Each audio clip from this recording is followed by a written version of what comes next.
নমস্কার বন্ধুরা, এসজি বং ডায়েরির টলিপাড়াতে আপনাদেরকে স্বাগত। সঙ্গে রয়েছি আমি নিবেদিতা। তিনি এমন একটি সময়ে চলচ্চিত্র জগতে এসেছিলেন, সেই সময় চলচ্চিত্র জগতে কোনো স্কুল বলে, অভিনয় স্কুল বলে কিছু ছিল না। একমাত্র ছবি পরিচালকরাই ছিল পথপ্রদর্শক। ভাগ্যক্রমে ইন্ডাস্ট্রিতে টিকে থাকার জন্য চামড়ার প্রদর্শন বা কোনো আইটেম গার্ল হয়ে থাকার প্রয়োজনও ছিল না। শুধুমাত্র অভিনয়ই ছিল অভিনেতা ও অভিনেত্রীর ইন্ডাস্ট্রিতে টিকে থাকার একমাত্র মাপকাঠি। অভিনেত্রীর গল্প আপনাদেরকে করব। সেই অভিনেত্রীরও ছবিতে আসার পেছনে ছিল এক মজার কাহিনী। বলতে পারি সম্পূর্ণ দুর্ঘটনাবশত তার ছবিতে আসা। প্রায় 9 বছর বয়সে তিনি মা বাবাকে হারান। তারপর তাকে আশ্রয় নিতে হলো কলকাতাতে তার দিদি ও জামাইবাবুর বাড়িতে। তার যখন বয়স কতটুকু হবে, 11 বছর, ঠিক সেই সময় সেখানে মানে যেখানে তার দিদি ও জামাইবাবুর বাড়িতে তিনি গেছিলেন, আশ্রয় নিয়েছিলেন, তার ঠিক কাছাকাছি কোথাও শুটিং হচ্ছিল একটি ছায়াছবি, মামলার ফল। আর সেই ছবিরই শুটিং দেখতে তিনি আরও অনেকের সাথে গেছিলেন। ছবিতে একটি ভিড়ের দৃশ্যে শুটিং হচ্ছিল, যেমন মাঝখানে অভিনেতা অভিনেত্রীরা, তার পাশে একটা ভিড়ের দৃশ্যে শুটিং হচ্ছিল। আর সে ভিড়ের মধ্যে একজন হিসেবে অভিনয় করতে বলেছিলেন পরিচালক, ছবিটির একজন অতিরিক্ত হিসেবে।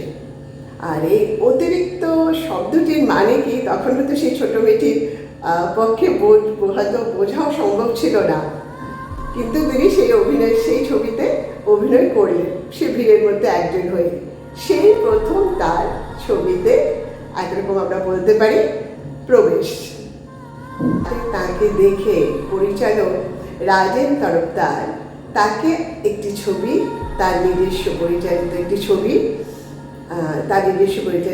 ছবি অন্তরিক্ষতে অভিনয় সুযোগ দিলেন এই ছোট্ট মেয়েটিকে। বিশেষ করে রাজেন তরফদারের পরিচালিত ছবি গঙ্গাতে তিনি অভিনয় করেন। আর এই ছবিটি হচ্ছে তার ক্যারিয়ারে একটি মাইলস্টোন। লেখক সমরেশ বোসের একটি বিখ্যাত ছবি, যে গল্পের উপর নির্ভর করে এই ছবিটি নির্মাণ হয়েছিল। আর এই ছবিটিরই প্রধান অভিনেত্রী, যার কথা এতক্ষণ আমরা বলছিলাম, সন্ধ্যা রায়। যেটা আমি বলছিলাম গঙ্গা ছবিতে, তার হচ্ছে একটি ক্যারিয়ারের মাইলস্টোন। প্রতিটি বাঙালি ঘরে তখন তার জয় জয়কার হচ্ছিল।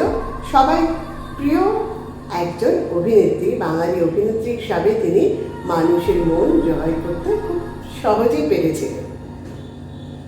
প্রতিটি বাঙালি চলচ্চিত্র প্রেমিকদের তিনি প্রিয়তমা হতে পেরেছিলেন।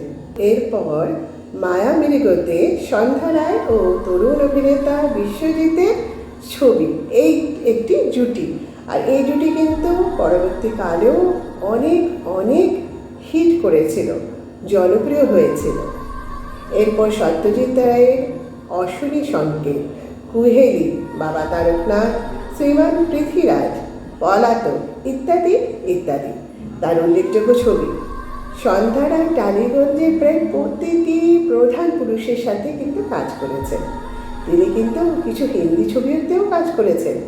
তিনি তার কাজের জন্য নিমন্ত্রণ এবং সংসার সীমান্তে দুটি ছবিতেই সেরা অভিনেত্রীর পুরস্কার পেয়েছেন। আবার 2019 সালে পশ্চিমবঙ্গ সরকার তাকে বিশেষ চলচ্চিত্র পুরস্কার প্রদান করেন। তার তুরুপের তাস কি ছিল বলতে পারবেন বন্ধুরা? তার তুরুপের তাস ছিল তার সাধারণ বাঙালি চেহারা, গোলাকার মুখ, সুন্দর একটি হাসি। তিনি গ্রামীণ বা শহরের পটভূমিতে ভূমিকায় চাহিদা অনুসারে তার চেহারা এবং তার স্টাইল পরিবর্তন করতে পারতেন। সন্ধ্যা রায়ের ক্যারিয়ারের অবিস্মরণীয় ভূমিকায় তিনি এমন কিছু চলচ্চিত্র অভিনয় করেছেন যেখানে তিনি প্রচলিত রীতিনীতি ভেঙে ফেলেছেন। ফুলেশ্বরী, মণিহার, বাঘিনী, কুহেলি, ফুলেশ্বরী, গণদেবতা ও অনেক অনেক ছবিতে তিনি অসাধারণ অভিনয় করেছেন। বাংলা চলচ্চিত্র জগতের অন্যতম সেরা অভিনেত্রীকে আমরা দুর্ভাগ্যবশতই বলবো আজ কিন্তু খুব কমই চলচ্চিত্রতে, বাংলা চলচ্চিত্রতে দেখতে পাই। সব কাজ নিয়ে প্রায় বাধ্যতামূলকভাবেই তিনি কিন্তু অবসর জীবনযাপন প্রায় করছেন। তবে এমন অভিনেত্রীকে আমরা যদি আবার বাংলা ছবিতে কখনো দেখতে পাই খুব খুশি হব। আজকে এখানে আর এবার আবার দেরি হয়ে গেল তো ভিডিও দিতে, তাই দুঃখিত, আমি তার জন্য সত্যিই দুঃখিত। তো সপ্তাহে কিন্তু কিছু না কিছু ভিডিও আমার সোমবারে, যদিও সোমবারেই দেওয়ারই কথা, সোমবারেই আপনারা দেখবেন, অতি অবশ্যই পেয়ে যাবেন। দুর্ভাগ্যবশত বা কিছু বিশেষ কারণবশত যদি আমি সোমবারেও আপলোড করতে না পারি, প্রতি সপ্তাহে কিন্তু আমার টলিপাড়ার গল্প আপনারা পেয়ে যাবেন। SG বং ডায়েরি যদি ইউটিউবে আপনারা রেগুলার আছেন ফলো করবেন, সাবস্ক্রাইব করে নেবেন আর নোটিফিকেশন অন করে নেবেন। তবে ইনস্টাগ্রামেও রয়েছি। ইনস্টাগ্রামে আমার প্রোফাইল হচ্ছে star glam YouTube. Star glam YouTube বলে ইনস্টাগ্রামে সার্চ করলে আপনারা প্রোফাইল যেটা রয়েছে আমার ইনস্টাগ্রাম প্রোফাইল, সেটাও আপনারা পেয়ে যাবেন। আর ফেসবুকে যে বন্ধুরা রয়েছেন, আমি বলেছিলাম ফেসবুকেও আমার কিন্তু দুটো পেজ রয়েছে, একটা হচ্ছে হিন্দি আর একটা হচ্ছে বাংলা।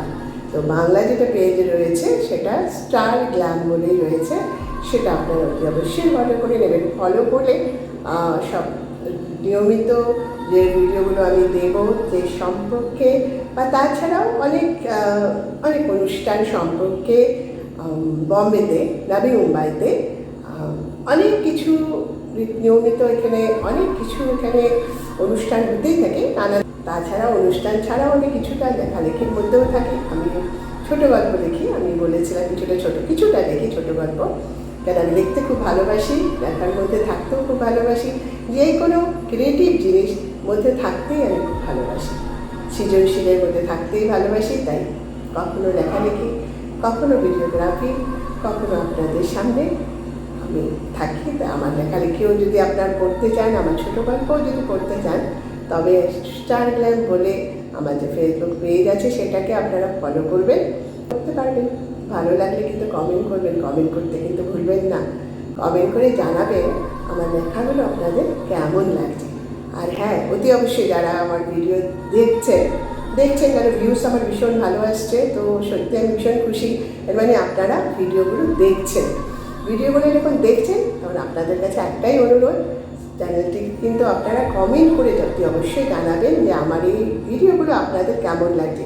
তবে বন্ধুরা, আজকে এখানে টাটা।